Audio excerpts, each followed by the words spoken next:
Chapters 1345, 1346, 1347, 1348 chapter start. Chapter 1345 worsening situation. Fang Yuan move. सुबह सुबह का सूरज आसमान में चढ़ रहा था।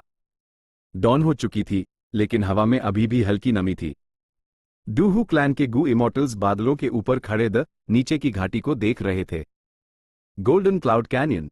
ये घाटी कोहरे से ढकी हुई थी। रात में ये कोहरा हर चीज को धुंधला कर देता था और इसमें कोई खास बात नहीं थी। लेकिन जब सूरज निकलता और उसकी रोशनी घाटी में पड़ती तो ये कोहरा तेज सुनहरी रोशनी छोड़ने लगता। सुनहरी रोशनी के ये टुकड़े एनी में चुभते नहीं थे, बल्कि इस कोहरे ने पूरे गोल्डन कैनियन को भर रखा था, जिससे वो शानदार और रोबेदार लग रहा था। ये है गोल्डन क्लाउड कैनियन। यहाँ मेटल पथ और क्लाउड पाथ के रिसोर्सेज मिलते हैं। बहुत पहले वू क्लैन ने इससे हमसे जबरदस्ती छीन लिया था। एक हो क्लैन के गू इमॉर्टल ने ठंडी सांस लेते हुए कहा, लेकिन अब अपनी चीज वापस लेने का टाइम आ गया है।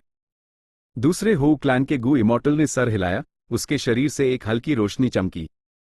ये रोशनी कुछ सांसों तक टिकी रही और जब वो गायब हुई तो उसकी शक्ल बदल चुकी थी। एफ्लैट वो डिमोनिक पाथ के एक मशहूर एक्सपर्ट जैसा दिख रहा था। उसके पास खड़े हो क्लैन के गू इमॉर्टल ने सर हिलाया और फिर चुपचाप नीचे गोल्डन क्लाउड कैनियन की तरफ तेजी से बढ़ गया। गोल्डन क्लाउड कैनियन की हिफाजत पहले एक वू क्लैन का गू इमॉर्टल करता था, लेकिन वू योंग के गायब होने की वजह से फैंग युआन ने सबको वू क्लैन के हेडक्वार्टर्स वापस बुला लिया था। ये खबर कुछ देर तक तो छिपाई जा सकती थी, लेकिन आखिरकार सबको पता चल ही गया। लेकिन हू क्लैन एक राइचस पाथ की फोर्स थी, वो सीधे हमला नहीं कर सकते थे। राइचस पाथ के अपने नियम थे, इसलिए हू क्लैन को एक बहाना चाहिए था। इसीलिए उन्होंने कहा कि वो एक डिमोनिक पाथ के गू इमॉर्टल का पीछा कर रहे हैं और खुलेआम गोल्डन क्लाउड कैनियन में घुस गए। एक बार उन्होंने गोल्डन क्लाउड कैनियन पर कब्जा कर लिया और इस सच को स्थापित कर दिया तो वू क्लैन के लिए गोल्डन क्लाउड कैनियन को वापस लेना आसान नहीं होगा। तब तक हू क्लैन कई बहाने बना सकता था, जैसे हमने वू क्लैन की मदद की गोल्डन क्लाउड कैनियन को बचाने में, हमें कुछ मुआवजा चाहिए। यह वू क्लैन के लिए एक प्रॉब्लम बन जाती। बहाने बनाना राइचस पाथ फोर्सेस की सबसे बड़ी काबिलियत थी, जब तक कि वू क्लैन के पास उनसे बेहतर बैटल स्ट्रेंथ ना हो और वो हू क्लैन को पीछे हटने पर मजबूर ना कर दे। वो डिमोनिक पाथ एक्सपर्ट, जिसमें हू क्लैन का गू इमॉर्टल बदला था, एक बड़े परिंदे की तरह सुनहरे कोहरे की तरफ उड़ा। उसका ऑरा महसूस करके गोल्डन क्लाउड कैनियन के अंदर का कोहरा बदलने लगा। उसमें से धातु के टकराने जैसी आवाजें आने लगी, जिससे कानों के पर्दे थरथराने लगे। स्वूश स्वूश स्वूश। अगले हाईपैल, अनगिनत तलवारें, भाले, शमशीरें, सब सुनहरे साए के रूप में लगातार बाहर निकलने लगे। भले हाई वू क्लैन का गू इमॉर्टल चला गया था, रिसोर्स पॉइंट का गू फॉर्मेशन अभी भी वहीं था। इस वक्त वो अपने आप एक्टिवेट हो गया था अपनी रक्षा करने के लिए। हू क्लैन के गू इमॉर्टल की निगाहें सख्त थीं।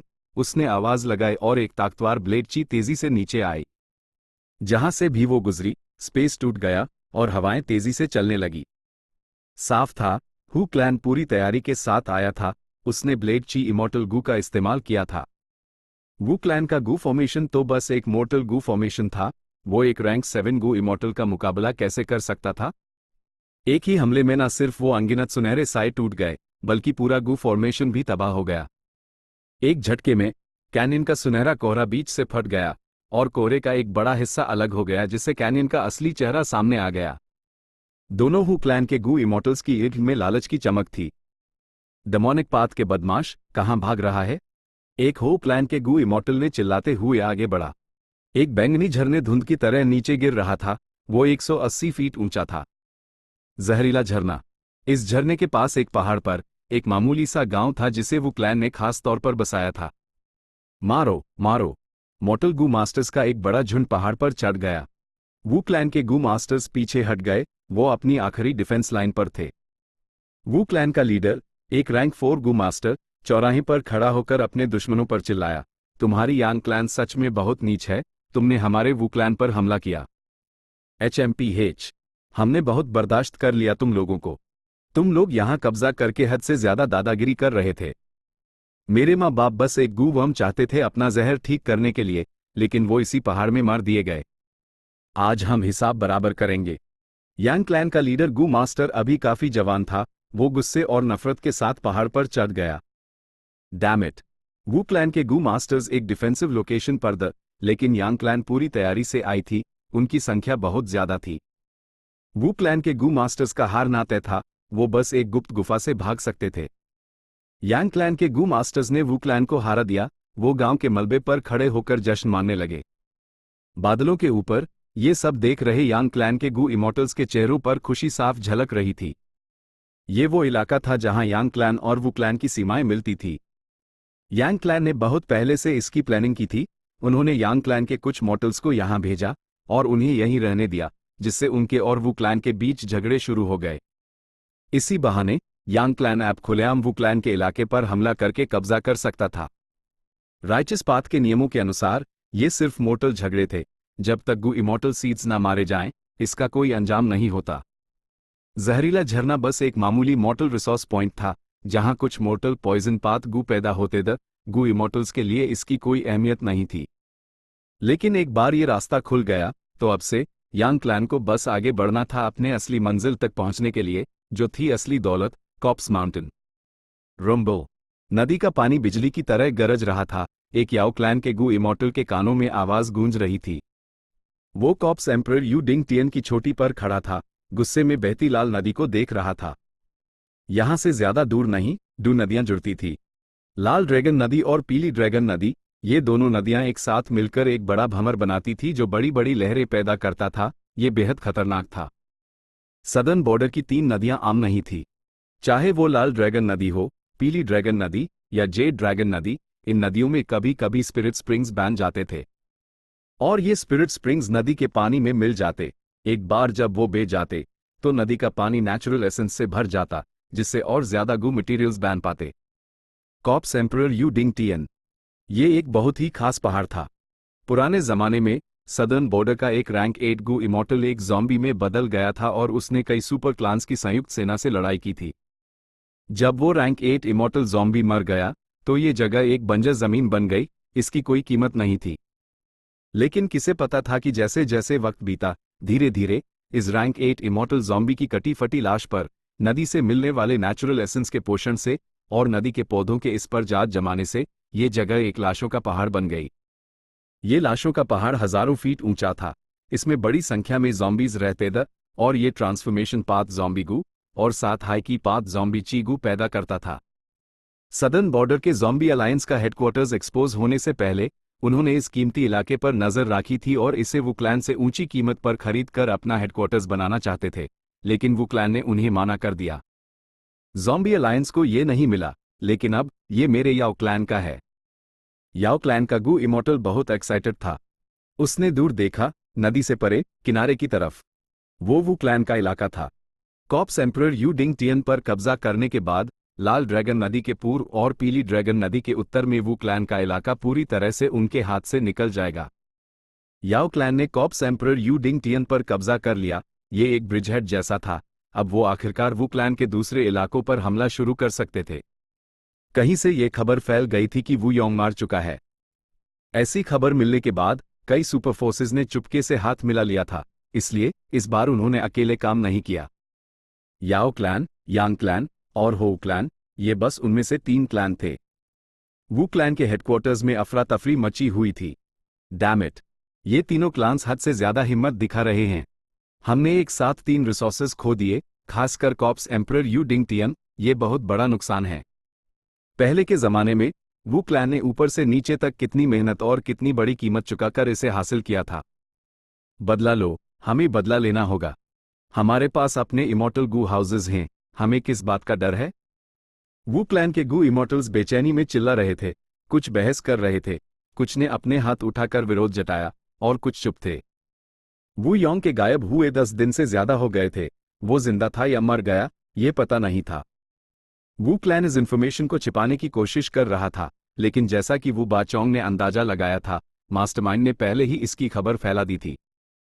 शुरू में सुपर क्लान्स ने इस पर विश्वास नहीं किया, क्योंकि फैंग युआन ने पहले ही इस सिचुएशन का अंदाजा लगा लिया था। उसने दूसरों को गुमराह करने के लिए बहुत सारी झूठी इंफॉर्मेशन फैला दी थी, लेकिन उसके एक्शंस नॉर्मल नहीं थे। सुपर फोर्सेस बेवकूफ नहीं थी। कुछ ऑब्जर्वेशन और जांच पड़ताल के बाद उन्होंने आखिरकार एक्शन लिया। जैसे ही उन्होंने किया, वू क्लैन एक मुश्किल सिचुएशन में फंस गया। उन्होंने बहुत सारा इलाका खो दिया। डिस्कशन हॉल में वू योंग के गायब होने की वजह से मुख्य कुर्सी खाली थी। वू बा चोंग, जो सेकंड सुप्रीम एल्डर था, साइड में बैठा था। वो चुप था, चुपके से आसपास के गू इमोर्टल्स के एक्सप्रेशंस को देख रहा था। भले ही उसका दिल भारी था, लेकिन उस थोड़ी स्मगनेस भी फील हो रही थी। खासकर जब उसने वू कियाओ की तरफ देखा तो उसके होठ मुस्कुराने से रुक नहीं पाए, क्योंकि वू कियाओ हाई वो वू क्लैन का गू इमोर्टल था जो कॉप्स एम्परर यू डिंग टियन की रक्षा का जिम्मेदार था। एक बार जब उन्होंने वो रिसोर्स पॉइंट खो दिया तो यह वू कियाओ के लिए एक बहुत बड़ा नुकसान था। वू कियाओ गंभीर और ठंडे एक्सप्रेशन के साथ बैठा था। भले ही उसने वू बा चोंग की उकसाने वाली नज़र को महसूस किया, उसने अनजान बनने का नाटक किया, एक मूर्ति की तरह बैठा रहा। बहस बैंड करो, शांत रहो, वू बा चोंग ने कहा। इस बार किसी ने उसकी बात नहीं काटी, डिस्कशन हॉल जल्दी ही शांत हो गया। वू बा चोंग इससे बहुत खुश हुआ। इमोर्टल्स की बेचैन नज़रों के नीचे उसने एक आह भरी, वू क्लैन पर इतनी बड़ी मुसीबत आई है, लेकिन हम अभी भी कोई फैसला नहीं कर पा रहे। चलो लॉर्ड वू यी है से पूछते हैं कि उनका क्या फैसला है। वू कियाओ ने अपनी भुनहेन सिकोड़ी। दूसरे वू क्लैन के गू इमोर्टल्स ने एक दूसरे की तरफ देखा, कुछ फैंग युआन से नाखुश बड़बड़ाते हुए। हमारे क्लैन पर इतनी बड़ी मुसीबत आई है, लेकिन लॉर्ड वू यी है अभी भी सुपर गू फॉर्मेशन के अंदर ही बैठे हैं। मैंने सुना है कि फेरी सीलियू 10 दिन से ज्यादा से वहीं है। ये भी सुना है कि वहां कोई लेडी व्हाइट रैबिट भी है। जिस गू इमोर्टल ने ये कहा उसकी नीयत खराब थी। वू कियाओ ने ऐब और गहरी चिंता से अपनी भुहें सिकोड़ी। वो फैंग युआन के लिए बोलना चाहता था, लेकिन वो खुद एक खतरनाक स्थिति में था। वो हिचकिचाया और कुछ नहीं बोला। वू क्लैन का लेटर जल्द हाई फैंग युआन तक पहुंच गया। ऐसा कुछ हुआ था। फैंग युआन हैरान नहीं था, उसने इसकी उम्मीद की थी। लगता है अब मैं यहां और नहीं रुक सकता। फैंग युआन ने ड्रीम रेल्म की तरफ देखा और गहरी सांस ली। पिछले कुछ दिनों से वो ड्रीम रेल्म्स को एक्सप्लोर करना जारी रखना चाहता था, लेकिन उसकी किस्मत खराब थी। यूज लगातार अजीबोगरीब ड्रीम रेल्म्स मिल रहे थे, जिन्हें एक्सप्लोर करने का कोई तरीका नहीं था। Chapter 1346 Qiao clan's trouble, rabbit's deep love of course. इन पिछले कुछ दिनों में फैंग युआन ने कुछ नहीं किया हो, ऐसा भी नहीं था। उसके पास रिग्रेटफुल स्पाइडर्स का सबसे बड़ा बैच बिक चुका था। फैंग युआन का रेड डेट इमोर्टल एसेंस का स्टोरेज ऐप कमी में नहीं था। जहां तक वज्रशेल की बात है, फैंग युआन ने उसका मॉडिफिकेशन पूरा कर लिया था, उस बस टेस्ट करना बाकी था। क्योंकि उसका dark path attainment level grand master तक बढ़ गया था, उसने सफलतापूर्वक एक immortal killer move, extended dark concealment, बना लिया था। इस मूव में रैंक 6 डार्क लिमिट इमोर्टल गू और रैंक 7 परसिवियरेंस इमोर्टल गू को और कई सौ मॉर्टल गू इस्तेमाल हुए जिससे डार्क लिमिट इमोर्टल गू का असर काफी लंबा हो जाता था। इसी वक्त कियाओ सीलियू ने उससे मिलने की रिक्वेस्ट की। फैंग युआन की मर्जी से दरवाजे खुल गए। कियाओ सीलियू का चेहरा गंभीर था, उसके चेहरे पर चिंता साफ दिख रही थी। वो अपने साथ बुरी खबर लाई थी। याओ क्लैन, हु क्लैन और यांग क्लैन के वू क्लैन के इलाकों पर कब्जा करने के अलावा बा क्लैन और शिया क्लैन ने भी उसी वक्त हरकत की थी, लेकिन कियाओ क्लैन के खिलाफ। सदर्न बॉर्डर के मैप को देखें तो बा क्लैन और शिया क्लैन कियाओ क्लैन के उत्तर में थे। उनकी सीमाएं कियाओ क्लैन से लगती थी। कियाओ क्लैन ने अपनी वेडिंग ड्रेस लेक और एम्प्टी ओरिजिन पिट खो दी थी, जिन पर क्रमशः बा क्लैन और शिया क्लैन ने कब्जा कर लिया था। कियाओ क्लैन के फर्स्ट सुप्रीम एल्डर कियाओ जी काई के गायब होने के बाद कियाओ क्लैन ने भी अपने गू इमोर्टल्स को इकट्ठा करके अपने बेस की रक्षा करने की स्ट्रेटजी अपनाई, दुश्मन का इंतजार करते हुए। इससे बा क्लैन और शिया क्लैन के एक्शंस बहुत सफल रहे।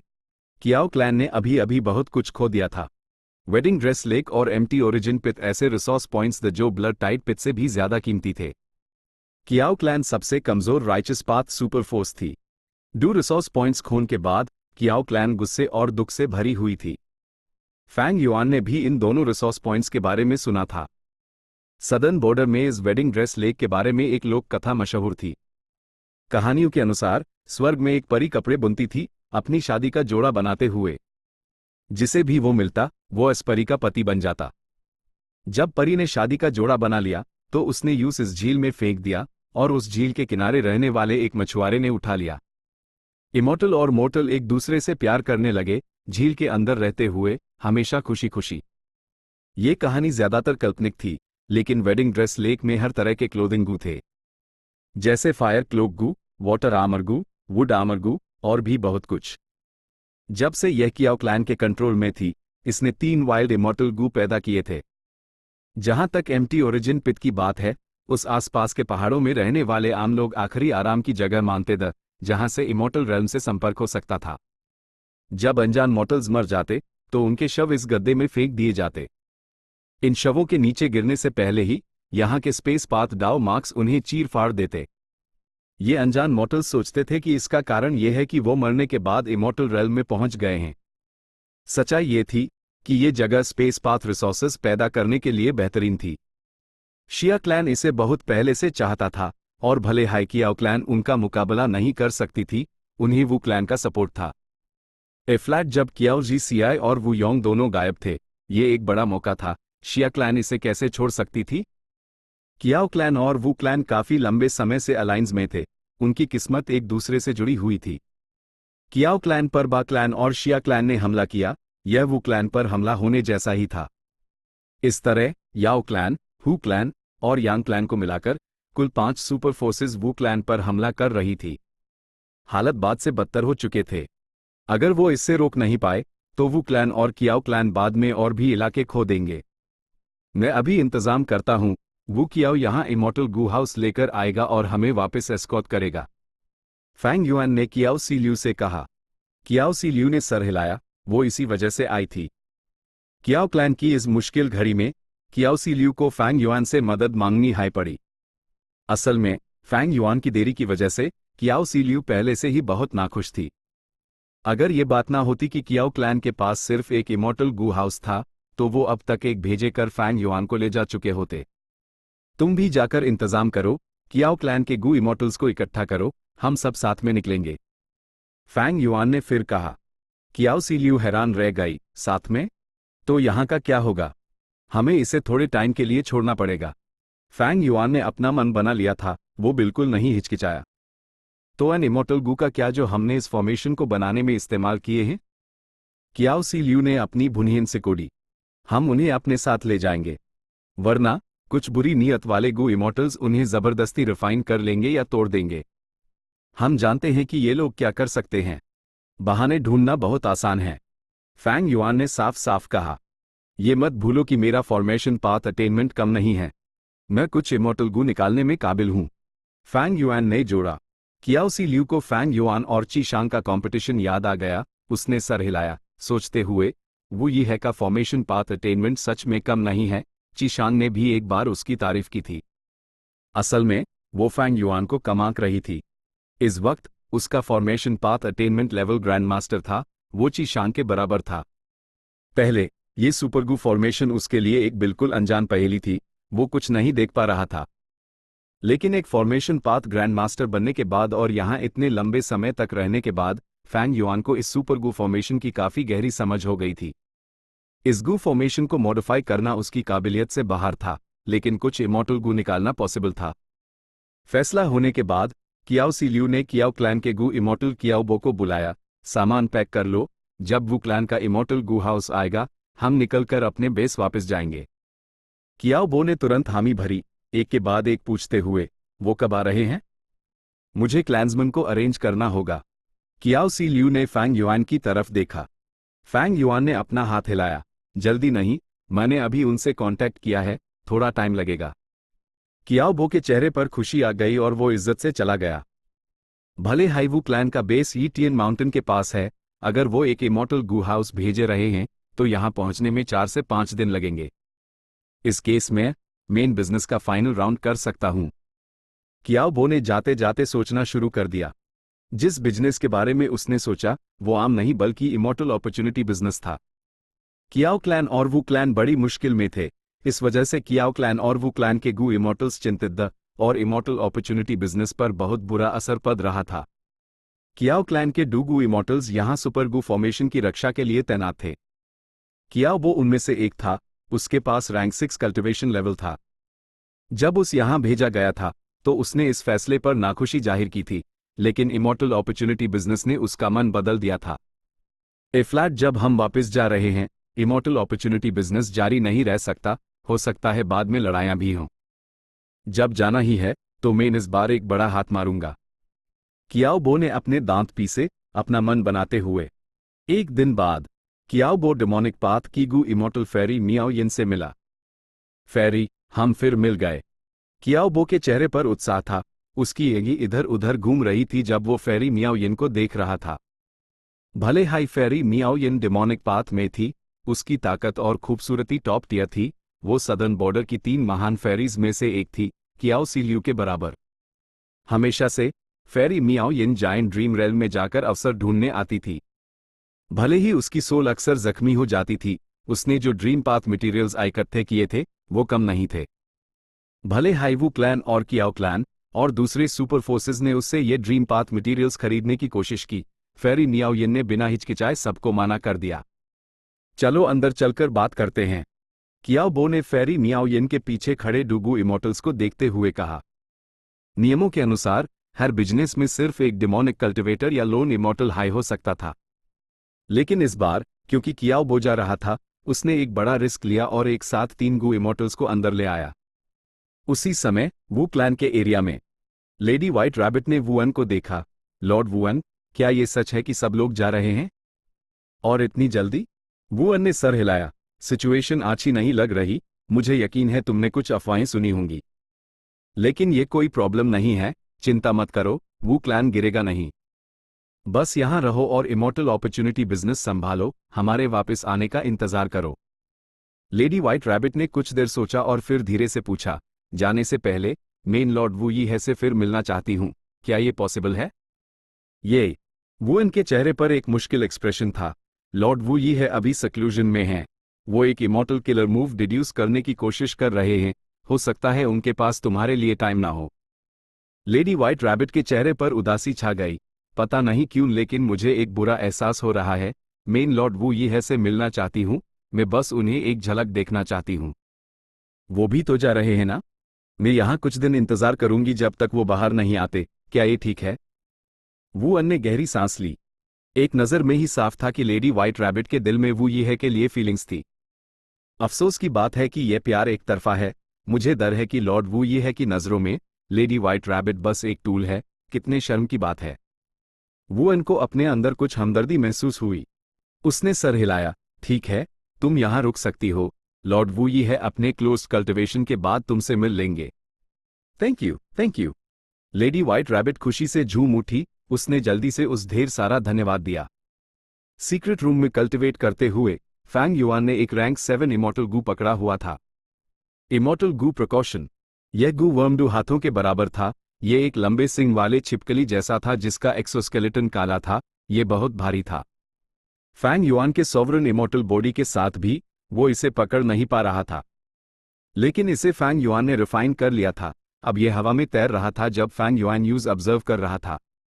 यह इमोर्टल गू अंडू इमोर्टल गू में से एक था जो फैंग युआन ने वू यी है के रूप में वू क्लैन ज्वाइन करने के बाद लिए थे।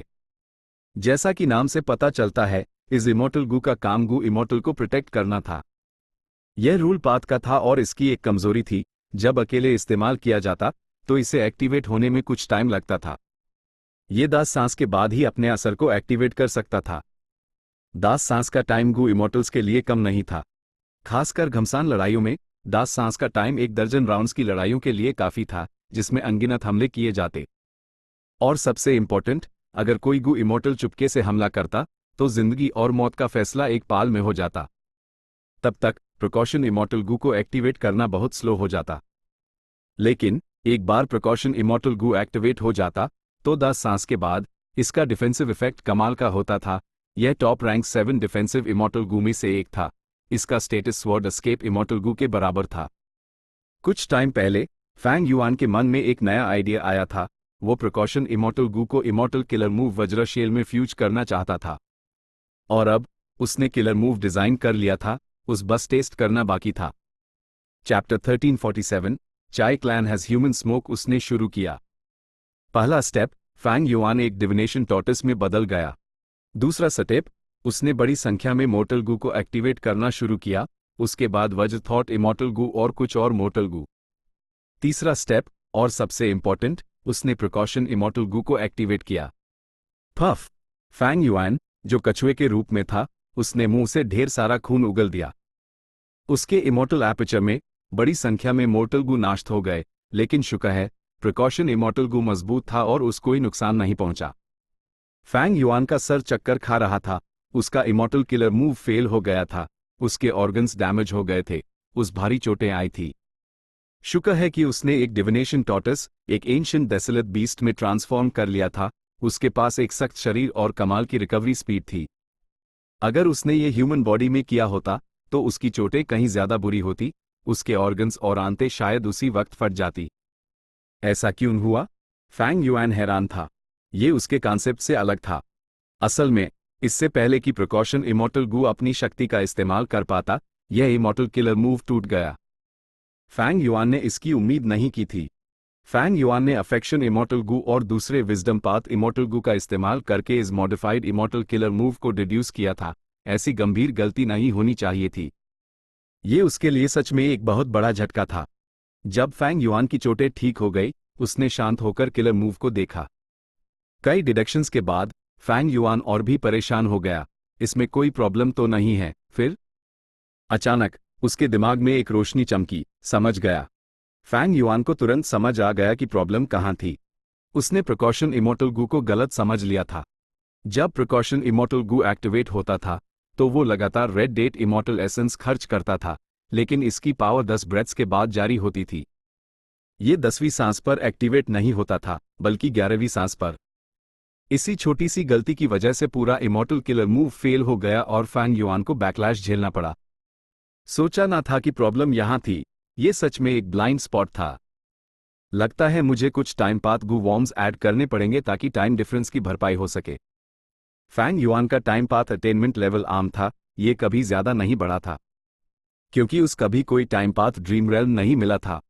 लेकिन उसके पास ही फैन की सच्ची विरासत और विजडम पाथ डिडक्शन के तरीके द, जो उसकी कुछ कमजोरियों को पूरा कर सकते थे। लेकिन इस वजह से डिडक्शन तुरंत पूरी नहीं हो सकती थी। एक दिन बीत गया, फैंग युआन ने आराम नहीं किया। 2 दिन बीत गए, फैंग युआन अभी भी डिड्यूस कर रहा था। 3 दिन बीत गए, वू क्लैन का इमॉर्टल गू हाउस अपनी ज्यादातर यात्रा पूरी कर चुका था। फैंग युआन के डिडक्शन में आखिरकार कुछ प्रगति हुई। उसकी क्वालिटेटिव एडवांसमेंट के बाद उसके आगे के डिडक्शन स्मूथली चलने लगे। Southern border, human smoke mountain range. ये वो जगह थी जहां सदर्न बॉर्डर में सबसे ज्यादा आम लोग रहते थे। यहां पहाड़ों पर गांव के गांव बेस हुए थे। कुछ पहाड़ों की चोटियों पर तो कई गांव थे, वो पड़ोसी थे। ये एक समृद्ध नजारा था। यहां आबादी अपनी हद तक बढ़ चुकी थी, यहां इंसानों की एक विशाल संख्या थी। ऑफ कोर्स, बैटल स्ट्रेंथ के मामले में एक गू इमॉर्टल इस जगह को मिटा सकता था। कोई भी मोर्टल उनकी ना रोकी जा सकने वाली ताकत का सामना नहीं कर सकता था। और इस माउंटेन रंगे के सेंटर में सभी गांव का राजनीतिक केंद्र था, ह्यूमन स्मोक माउंटेन। एक सुपर क्लैन, चाय क्लैन का बेस। जिसने चाय क्लैन बनाया था, उसका नाम चायफू था। उसने मानव इतिहास में अपनी छाप छोड़ी थी। अपने युग में वो सदर्न बॉर्डर के गू इमॉर्टल दुनिया का नंबर 1 इंसान था। वो फायर पाथ के साथ अर्थ पाथ कल्टिवेट करता था। क्योंकि उसने लेस देन ग्रेटर देन पढ़कर बहुत ज्ञान प्राप्त किया था, उसके पास एक ह्यूमन पाथ किलर मूव था। अपने आखिरी सालों में उसने इस जगह को चाय क्लैन बनाने के लिए चुना। माउंटेन रेंज को मॉडिफाई करने के बाद उसने ह्यूमन स्मोक माउंटेन बनाया। असल में ज्यादातर गू इमॉर्टल एक्सपर्ट्स और महान experts less than greater than पढ़ते थे। लेस देन ग्रेटर देन के अंदर ह्यूमन पाथ की एक सच्ची विरासत छिपी हुई थी। ये गू मास्टर दुनिया के इतिहास में सच में पहली सच्ची विरासत थी। इसका विरासत का तरीका अनोखा था। आम विरासतें हे फैन की सच्ची विरासत और बाइशियांग की सच्ची विरासत जैसी होती थी। लेकिन रेंजू की ह्यूमन पथ सच्ची विरासत सिर्फ एक किताब थी, लेस देन ग्रेटर देन, ये एक इन्फॉर्मेशन थी। ह्यूमन पाथ की गहराइयां इस इन्फॉर्मेशन में छिपी हुई थी, और एक गू इमॉर्टल क्या सीखेगा, ये उसकी एफिनिटी और टैलेंट पर निर्भर करता था। सबको अलग अलग लाभ मिलते द, आखिरकार दानी को दान दिखता है, बुद्धिमान को बुद्धि। लेकिन हर इमॉर्टल वेनरेबल और डेमन वेनरेबल ने इससे लाभ उठाया था, और वो बहुत बड़े लाभ थे। उदाहरण के लिए, जायंट सन इमॉर्टल वेनरेबल ने लेस देन ग्रेटर देन पढ़ने के बाद हाई और लिविंग बीइंग्स लक और हेवन एंड अर्थ लक बनाया था। चायफू ने लेस देन ग्रेटर देन पढ़ने के बाद, मरने के बाद अपने सीखे हुए ह्यूमन पाथ मेथड को पीछे छोड़ दिया, इसे अपने चाय क्लैन के वंशजों को दे दिया। ठीक इसी वजह से चाय क्लैन की डेवलपमेंट स्ट्रैटेजी दूसरे सुपर क्लान से अलग थी। चाय क्लैन आबादी बढ़ाने पर, मॉर्टल्स की संख्या बढ़ाने पर फोकस करती थी। जबकि दूसरी सुपर फोर्सेस वो आमतौर पर अपने क्लैंसमैन के एक हिस्से पर हाई फोकस करते थे और उन्हें 5 रीजन्स में डेवलप और ग्रो होने देते थे। इन क्लैंसमैन के पास सुपर फोर्स के कुछ अधिकारियों का ब्लड लाइन होता था, उन्हें में ब्लड लाइन भी कहा जाता था, और लोगों का एक हिस्सा उनके ब्लेस्ड लैंड्स या ग्रोटो हेवंस के अंदर रहता था और बाहर नहीं जाता था। ये लोग अक्सर ब्रांच ब्लड लाइन्स होते थे। सिर्फ जब अनापेक्षित हादसे होते और में ब्लड लाइन खत्म हो जाती, या जब एक शासक बिना किसी उत्तराधिकारी के मर जाता, टैब ब्रांच ब्लड लाइन्स उनकी जगह लेते थे। चाय क्लैन ने आबादी बढ़ाई, लेकिन उनके पास चाय क्लैन का ब्लड लाइन नहीं था। अगर कोई और क्लैन ऐसा करता तो वो मुसीबत को न्योता दे रहे होते। बड़ी मेहनत करके दूसरे सरनाम के मॉर्टल्स को पालना, ज्यादा आबादी से ज्यादा गू मास्टर्स उनमें से निकलेंगे। इन गू मास्टर्स के पास क्लैन का ब्लड लाइन नहीं होगा, उनकी वफादारी बहुत कम होगी, उन्हें गू इमॉर्टल्स बनाने के लिए पालने की कोई कीमत नहीं होगी। अगर वो खुद गू इमॉर्टल्स बन गए तो इससे उनके और में क्लैन के बीच झगड़ा होगा। लेकिन चाय क्लैन अलग थी। उन्होंने इतने सारे मॉर्टल्स पाले, लेकिन इन सब मॉर्टल्स की एप्टीट्यूड्स कम थी, उनमें से गू मास्टर्स कम हाइदर गू इमॉर्टल्स की तो बात ही छोड़ दो। इसके विपरीत चाय क्लैन के अपने वंशजों में से लगातार अत्यंत प्रतिभाशाली लोग निकलते थे, बहुत से ऐसे जो गू इमॉर्टल्स बनने के लिए पाले जाने के काबिल थे। ये दूसरे सुपर फोर्सेस से एक साफ विपरीत दृश्य बनाता था। उनके अनुमानों के अनुसार चाय क्लैन की यह असामान्य स्थिति शायद ह्यूमन पाथ मेथड की वजह से थी जो चाय फू ने पीछे छोड़ दिया था। लेकिन चाहे कोई भी पीढ़ी हो, भले ही चाय क्लैन के पास बहुत सारे जीनियस डिसेंडेंट्स थे, लेकिन लिमिटेड रिसोर्सेज की वजह से ये गू इमॉर्टल सीड्स आखिरकार सिर्फ रैंक 4 या 5 गू मास्टर्स हाई बैन पाते थे। यहां सदर्न बॉर्डर की जियोग्राफी के बारे में बात करने की जरूरत है। सदर्न बॉर्डर के सबसे बड़े फीचर्स पहाड़ों के अलावा 3 बड़ी नदियां थीं। लाल ड्रैगन नदी, जेड ड्रैगन नदी और पीली ड्रैगन नदी, इनमें से हर एक पूरे सदर्न बॉर्डर से गुजरती थी, इसे कई हिस्सों में काटती हुई। लाल ड्रैगन नदी अत्यंत उत्तर पश्चिम से शुरू होकर पूर्व से दक्षिण की तरफ बढ़ती थी, बिल्कुल सदर्न बॉर्डर के अत्यंत दक्षिण पूर्व तक। जेड ड्रैगन नदी इसके ऊपर से शुरू होती थी। अगर इस क्षेत्र को ऊपर से देखा जाए तो इसका एक नीचे की तरफ का झुकाव था। पीली ड्रैगन नदी का आकार अक्षर जैसा था, ऊपर एक उभार था, ये जेड ड्रैगन नदी से कहीं ज्यादा ढालू थी। जेड ड्रैगन नदी और पीली ड्रैगन नदी आपस में नहीं मिलती थी, लेकिन लाल ड्रैगन नदी जड़े ड्रैगन नदी और पीली ड्रैगन नदी दोनों से मिलती थी। लाल ड्रैगन नदी और पीली ड्रैगन नदी के संगम स्थल पर वो क्लैन का इलाका था। इस बड़े भंवर के उत्तर पूर्वी किनारे पर कॉप्स एम्परर यू डिंग टियन था। जहां तक लाल ड्रैगन नदी और जड़े ड्रैगन नदी के संगम की बात है, वहां का बड़ा भंवर दर्जनों गुना बड़ा था। वहां नेचुरल एसेंस अत्यंत घना था। भंवर के केंद्र में बड़ी संख्या में स्पिरिट स्प्रिंग्स दी, 10,000 में। यह स्पिरिट स्प्रिंग्स स्थिर नहीं थे, लगभग हर सांस के समय दर्जनों नष्ट हो जाते थे। इसलिए बड़ी मात्रा में नेचुरल एसेंस नदी के किनारों पर गिरता था। जब पैराडाइस अर्थ इमॉर्टल वेनरेबल इस जगह पर आए थे, तो उन्होंने एक बार टिप्पणी की थी कि पूरे सदर्न बॉर्डर में इस जगह पर प्राइमीवल एनर्जी की सबसे ज्यादा घनत्व है। वहां हवा प्राइमीवल एनर्जी से भरी हुई थी, बड़ी मात्रा में रिसोर्सेज पैदा होते थे जो ग्रोटो हेवंस और ब्लेस्ड लैंड्स के बराबर थे। और इसी जगह पर 3 सुपर फोर्सेस के बेस इकट्ठे थे। जैसे लाल ड्रैगन नदी और जड़े ड्रैगन नदी एक क्रॉस आकार बनाती थी, जिसका केंद्र स्पाइरल भंवर था। चाय क्लैन का ह्यूमन स्मोक माउंटेन इसके उत्तर में था, बा क्लैन दक्षिण में, जबकि शिया क्लैन इसके पूर्व में। पिछले 3 दिनों से चाय क्लैन के डिस्कशन हॉल में हंगामा मचा हुआ था। ए फ्लैट भी कोई अलग बात नहीं थी। चाय क्लैन के फर्स्ट सुप्रीम एल्डर सबके सामने बैठे थे और उनकी निगाहें चमक रही थी, एक हिचकिचाहट भरा एक्सप्रेशन दिखाते हुए। कुछ हाई टाइम पहले फैंग युआन ने उन्हें एक लेटर भेजा था। लेटर में फैंग युआन, जो वू यी है बना हुआ था, वू क्लैन को रिप्रेजेंट कर रहा था और चाय क्लैन के साथ मिलकर शिया क्लैन और बा क्लैन पर हमला करना चाहता था। ये एक अत्यंत महत्वपूर्ण मामला था। चाय क्लैन के फर्स्ट सुप्रीम एल्डर को क्लैन के गू इमॉर्टल्स को इकट्ठा करके इसके बारे में चर्चा करनी पड़ी। डिस्कशन हॉल का हंगामा इसी वजह से था। हम बा क्लैन और शिया क्लैन पर हमला नहीं कर सकते। वू क्लैन का इरादा सिर्फ हमें इस्तेमाल करके अपना एक्सटर्नल प्रेशर कम करना है। जिस पाल हम हमला करेंगे, हमारे चाय क्लैन को एक साथ 2 सुपर फोर्सेस का सामना करना पड़ेगा। अगर ये दोनों सुपर फोर्सेस वू क्लैन को इग्नोर करके हम पर हमला कर देती हैं, तो हम हारने की स्थिति में होंगे, हम इसे पलट नहीं पाएंगे। एक चाय क्लैन का गू इमॉर्टल डिस्कशन हॉल के बीच में खड़ा होकर जोर से चिल्लाया। उसने अपनी बात खत्म ही की थी कि कोने में बैठे एक गू इमॉर्टल ने प्रस्ताव रखा, हम एक क्लैन पर हमला करने का विकल्प चुन सकते हैं। भले हाई वू क्लैन ने दोनों क्लैन से लड़ने का रिक्वेस्ट किया है, हम इस मामले पर बातचीत कर सकते हैं। ये हमारे एक्शंस को निर्धारित नहीं करेगा। आखिरकार साई, मामला गंभीर है।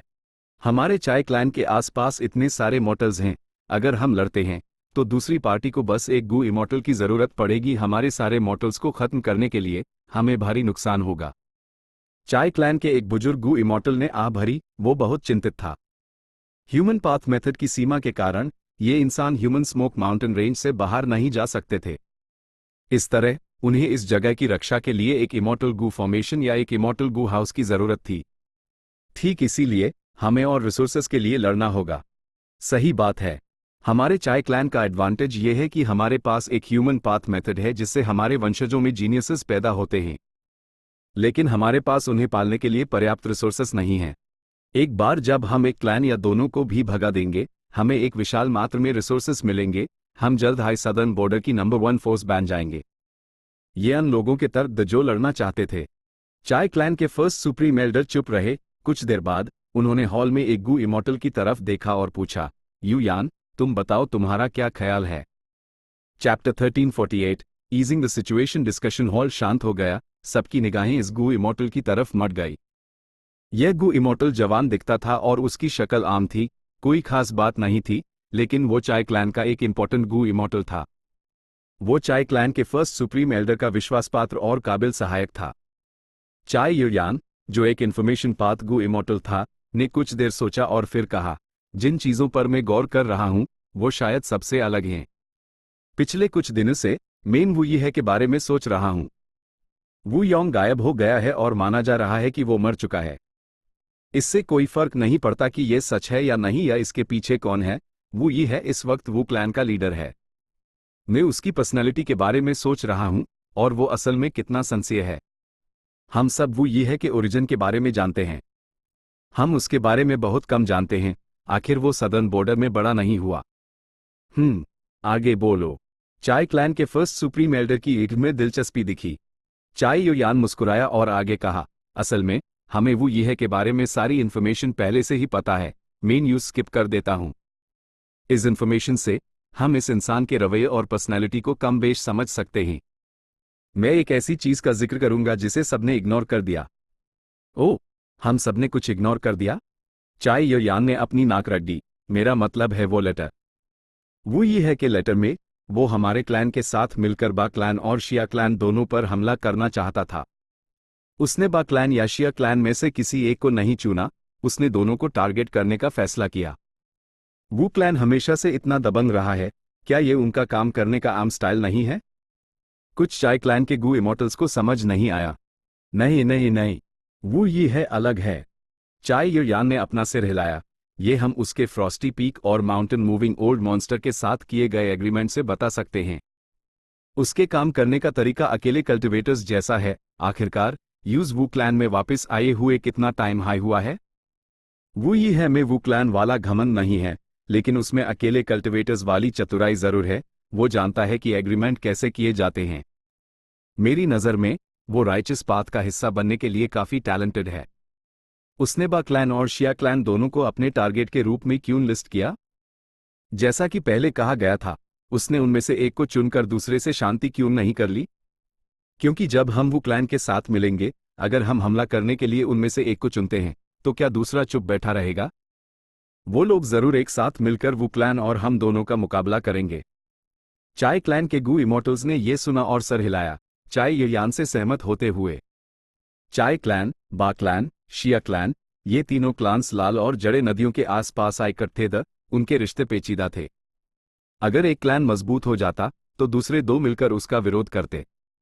तीनों के बीच एक पावर बैलेंस था, एक दूसरे को रोके हुए। यही वजह थी कि चाय क्लैन इतने सालों के डेवलपमेंट के बाद भी कोई प्रगति नहीं कर पाया था। अगर चाय क्लैन वू क्लैन के साथ काम करता तो यह बैलेंस बिगड़ जाता। क्या बा क्लैन और शिया क्लैन सहयोग नहीं करते? इसलिए फैंग युआन ने सीधे दोनों को अपने टारगेट के रूप में लिस्ट किया, क्योंकि वो जानता था कि ऐसा होना ही था।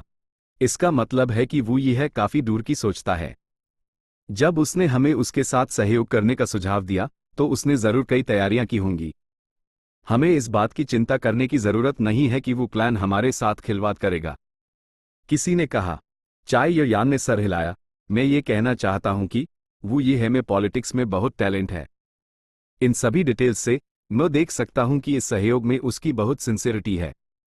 सच्चाई यह है कि हमारे चाय क्लैन को एक्शन लेना ही होगा। फ्लैट तक डेवलप होने के बाद हमने आखिरकार शिया क्लैन और बा क्लैन को दबा दिया। यह आसान नहीं था, यह अनगिनत पीढ़ियों की कड़ी मेहनत है, जिसमें थोड़ी किस्मत भी शामिल है। एक बार बा क्लैन या शिया क्लैन और रिसोर्सेज हासिल कर लेते हैं तो उनकी नींव बढ़ जाएगी, हमारा एडवांटेज चला जाएगा। ऑफ कोर्स, अगर हम साथ काम करते हैं तो हमें वो क्लैन से भी सावधान रहना होगा। जहां तक इस बात का सवाल है कि हम कैसे लड़ेंगे और इस लड़ाई की हद को कैसे सीमित रखेंगे, यह फर्स्ट सुप्रीम एल्डर का फैसला होगा। लेकिन कम से कम हमें हमला करने के लिए कुछ गू इमोर्टल्स भेजने होंगे। हम बा क्लैन और शिया क्लैन को इतनी आसानी से अपने इलाके बढ़ाने नहीं दे सकते। आखिर उसकी बातों पर चाय क्लैन के गू इमोर्टल्स ने सर हिलाकर हामी भरी। लगभग उसी समय southern border, myriad snake mountain, ची क्लैन का बेस। ची क्लैन का फर्स्ट सुप्रीम एल्डर एक लेटर गू पकड़े हुए चुपचाप बैठा था। ची क्लैन सदर्न बॉर्डर के अत्यंत पश्चिम में था, इसके दक्षिण पश्चिम में यांग क्लैन था और इसके पूर्व की तरफ कियाओ क्लैन था। ची क्लैन की सीमाएं इन दोनों क्लैन से लगती थी, लेकिन यांग क्लैन अपने बेस से ज्यादा दूर था और उसके साथ उसकी सीमा लंबी थी। दूर वालों से दोस्ती करना और पास वालों से दुश्मनी, ये एक आम विदेश नीति थी। इसलिए ची क्लैन और यांग क्लैन के रिश्ते खराब थे। यांग क्लैन का गोस्ट हैंड माउंटेन पीली ड्रैगन नदी के उद्गम स्थल पर था, वहां भरपूर रिसोर्सेज थी और वो एक स्ट्रैटेजिक लोकेशन थी। यांग क्लैन के गू इमोर्टल्स ZYA डेटार सोल पाथ कल्टिवेट करते द उनकी बैटल स्ट्रेंथ कमाल की थी और वो ची क्लैन के लिए एक खतरा थे। पहले के समय में यांग क्लैन और ची क्लैन के बीच कई झगड़े हुए ये इतिहास में जमा हो चुका था। यांग क्लैन के पूर्व में पीली ड्रैगन नदी के साथ साथ वू क्लैन का इलाका था। असल में वू क्लैन और ची क्लैन पास पास थे। भले ही उनकी सीमाएं एक दूसरे से नहीं लगती थी, लेकिन कियाओ क्लैन और ची क्लैन की लगती थी। कियाओ क्लैन को एक खास पीढ़ी के वू क्लैन के फर्स्ट सुप्रीम एल्डर ने भारी समर्थन दिया था। कियाओ क्लैन सदर्न बॉर्डर के केंद्रीय क्षेत्र में था। बा क्लैन, शिया क्लैन और ची क्लैन से सीमाएं लगती थी। ये दक्षिण पश्चिम के यांग क्लैन को भी काबू में रख सकता था। ची क्लैन और कियाओ क्लैन के बीच झगड़े थे, लेकिन सब जानते थे कि कियाओ क्लैन वू क्लैन का गार्ड डॉग था। इसलिए ची क्लैन और वू क्लैन के रिश्ते कभी अच्छे तो कभी खराब रहते सिचुएशन पर निर्भर करता था। अगर ची क्लैन और वू क्लैन के रिश्ते को बयान करने के लिए एक शब्द का इस्तेमाल किया जाए तो एम्बिग्यूअस यानी अस्पष्ट काफी सही रहेगा। कुछ हाई टाइम पहले ची क्लैन ने वू क्लैन से पंगा लिया था, लेकिन ये टियन माउंटेन के सुपर गू फॉर्मेशन के अंदर ची क्लैन ने वू क्लैन के साथ काम किया, इमोर्टल अपॉर्चुनिटी बिजनेस बनाते हुए। वो ये है, तुम मुझे एक मुश्किल समस्या दे रहे हो। अपने स्टडी रूम में ची क्लैन के फर्स्ट सुप्रीम एल्डर ची कुयो ने गहरी सांस ली। फैंग युआन ने ची क्लैन के साथ मिलकर यांग क्लैन से निपटने का रिक्वेस्ट किया था। ची कुयो का दिल इस पर आ गया था, क्योंकि वो जानता था कि ये एक अच्छा मौका है। ये मौका उसके जीवन काल में भी दुर्लभ था। हर फोर्स को बड़ा होना होता है। यांग क्लैन के रिसोर्सेस पर कब्जा करने की कोशिश करना, भले ही वो सफल ना हो, यांग क्लैन को कमजोर कर देगा। ये ची क्लैन के लिए हर हाल में फायदेमंद था। ची क्लैन के पास इसके लिए काफी एक्स्ट्रा एनर्जी थी, ना सिर्फ इसलिए कि ची क्लैन का बेस इस एक्शन से काफी दूर था, बल्कि इसलिए भी कि ची क्लैन गू फॉर्मेशंस में एक्सपर्ट था। कई इमोर्टल गू फॉर्मेशंस सेटअप करके ची क्लैन के बेस और उनके सभी रिसोर्स पॉइंट्स की रक्षा कमाल की थी। ची क्लैन को चिंता करने की जरूरत कम थी। उनके पास 2 इमोर्टल गू हाउसेस भी थे, और ये मत भूलिए कि ची कुयो एक रैंक 8 गू इमोर्टल था। वू योंग मार चुका था। इस खबर ने सदर्न बॉर्डर में अफरा तफरी मचा दी थी। इस केओटिक सिचुएशन में ची क्लैन क्या करेगा, ची कुयो को जल्दी और दृढ़ता से फैसला लेना था। कई दिनों बाद सुपर गू फॉर्मेशन में फैंग युआन अपने सेक्लूजन से बाहर आया। उसके चेहरे पर हल्की सी खुशी थी। उसका क्लोज्ड कल्टिवेशन रंग लाया था। उसने वज्र शेल का डिडक्शन पूरा कर लिया था और उस कई बार टेस्ट भी कर लिया था। और इन कुछ दिनों के दौरान सदर्न बॉर्डर की सिचुएशन में एक बड़ा बदलाव आ गया था। चाय क्लैन ने गू इमोर्टल्स को नदी के पास भेजकर एक धमकी भरा स्टांस दिखाया था। बा क्लैन और शिया क्लैन को अपनी ताकत का एक हिस्सा इकट्ठा करके अपनी रक्षा करनी पड़ी। ची क्लैन के गू इमोर्टल्स ने सीधे यांग क्लैन के इलाके में हमला बोल दिया था। दोनों क्लैन्स इतने लंबे समय से पड़ोसी थे, इसके लिए बहाना ढूंढना आसान था। दोनों तरफ उनके माउंटेन रंगे के पास लड़ रहे थे। ची क्लैन का महान एक्सपर्ट बहुत एक्टिव था, वो एक इमॉर्टल गू हाउस लाया और खुद हमला किया। इससे यांग क्लैन बहुत नर्वस हो गया, उन्हें अपना इमॉर्टल गू हाउस और कई गू इमॉर्टल्स उसके सामना करने के लिए भेजने पड़े। यांग क्लैन के पास कोई रैंक 8 गू इमॉर्टल नहीं था, वो एक पैसिव स्थिति में थे। इसके अलावा लुओ क्लैन, टाई क्लैन और यी क्लैन ने भी अपनी हरकतें की, क्योंकि फैंग युआन ने इन क्लैन्स को भी लेटर्स भेजे थे। ऑफ कोर्स उनका कंटेंट चाय क्लैन और ची क्लैन से अलग था। आखिरकार ये चारों क्लैन्स एक दूसरे के बहुत करीब थे, वो सब सदर्न बॉर्डर के पूर्वी हिस्से में थे। लेकिन इसके बावजूद इन क्लैन्स की हरकतों ने हु क्लैन और याओ क्लैन का ध्यान खींच लिया था, उन्हें दूर कर दिया गया था, क्योंकि वो जानते थे कि भले ही इन क्लैन्स के हमला करने की संभावना कम है, लेकिन वो इस मौके को लेना नहीं चाहते थे, उन्हें इसके खिलाफ बचाव करना ही था। जहां तक शान क्लैन की बात है, इस क्लैन ने हमेशा निष्पक्षता का सख्ती से पालन किया था। भले ही फैंग युआन ने एक लेटर भेजा, उन्होंने तुरंत जवाब दिया, उसके सुझाव को खारिज करते हुए। इस अचानक बदलाव की वजह से वू क्लैन और कियाओ क्लैन की खतरनाक सिचुएशन काफी हद तक आरामदायक हो गई थी। वू क्लैन और कियाओ क्लैन के गू इमॉर्टल्स इस नतीजे पर बहुत हैरान थे। भले ही फैंग युआन ने सिर्फ कुछ लेटर्स भेजे, सुपर फोर्सेस को एक्शन लेने के लिए मनाना ये कोई आसान काम नहीं था, खासकर जब लेटर में इस बात पर बहुत सटीक होना था कि वो क्लैन अपनी सिंसियरिटी दिखाने के लिए कितने रिसोर्सेस छोड़ने को तैयार है। फैंग युआन ने इससे बिल्कुल अच्छी तरह से निपट लिया, ये कई लोगों की कल्पना से परे था। बहुत कम लोग उसके लेटर्स के कंटेंट के बारे में जानते थे, लेकिन सब जानते थे कि इन लेटर्स ने इन सुपर फोर्सेस के कई गू इमॉर्टल्स को हिलाया। इससे वो क्लैन और कियाओ क्लैन को बदला लेने का मौका मिला। लगता है मेरा हुनर अभी भी कम नहीं हुआ है। अपनी पिछली जिंदगी के 500 सालों में फैंग युआन एक बार एक संगठन का लीडर था। 5 रीजन्स की केओटिक वॉर के दौरान पॉलिटिकल सिचुएशन इससे कहीं ज्यादा पेचीदा थी। सभी 5 रीजन्स एक दूसरे से जुड़े हुए थे, हर तरह के धोखे, साजिशें, विश्वासघात अनथीन थे। अभी का पॉलिटिकल केओस सिर्फ वू क्लैन और कियाओ क्लैन और साउदर्न बॉर्डर के पश्चिमी हिस्से के आसपास था। फैंग युआन की नज़र में यह ज्यादा कॉम्प्लेक्स नहीं था।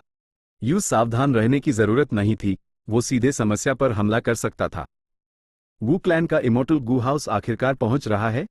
फैंग युआन को और इन्फॉर्मेशन मिली। मूल रूप से इमॉर्टल गू हाउस को पहले आना था, लेकिन बीच में एक गड़बड़ हुई और इसे कुछ समय के लिए रोक दिया गया। इससे कोई फर्क नहीं पड़ता कि यह किसने किया या उनका इरादा क्या था, फैंग युआन को इस इमॉर्टल गू हाउस के आने से पहले एक दिन और इंतजार करना पड़ा। लगता है अब मुझे ये जगह छोड़नी पड़ेगी। इस ड्रीम रेल्म ने फैंग युआन को एक जबरदस्त बूस्ट दिया था। इस दौरान बहुत कुछ हुआ, फैंग युआन को इस खजाने को छोड़कर जाने का थोड़ा मन नहीं था। Chapter and.